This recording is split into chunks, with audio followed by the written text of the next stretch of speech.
higher than a $3 radio. I was passing through the Midwest and I was just killing time. I came up to an unincorporated little town a few miles off I-49. Now there wasn't too much for the old eyes to see, except for the giant saw blade sticking out of an old oak tree. Written on it was these words, I remember them well, and it said, if you wanna see the saw, the biggest dang saw that you ever saw here in Arkansas, we're always dropping jaws with this big old saw in our little old town, in our little old town, in our little old town here in Arkansas. Now they say curiosity killed the cat, but I had to see where this thing was at. So I turned off the main street and followed the arrow down the road.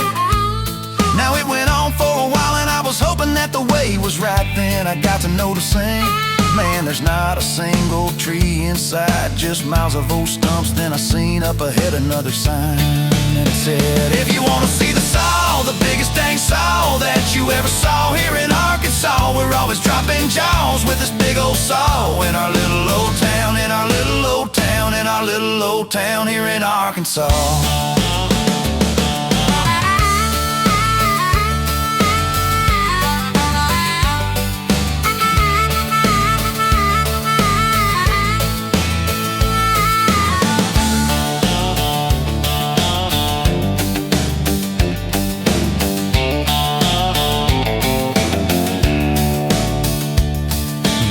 Miles later I pulled up to a big barn,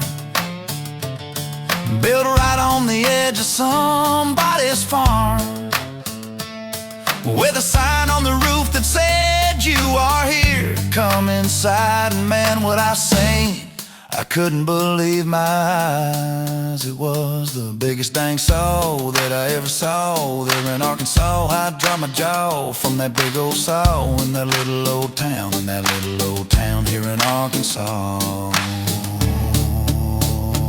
Oh, yeah, biggest dang saw that I ever saw there in Arkansas. I'd drop my jaw from that big old saw in that little old town, in that little old town there in Arkansas.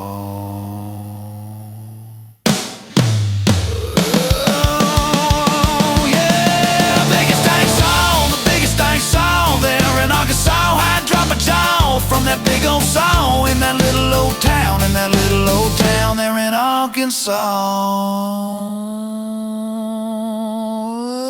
If you wanna see the saw, the biggest dang saw that you ever saw here in Arkansas, here in Arkansas, we're always dropping jaws with this big old saw in our little old town, in our little old town here in Arkansas.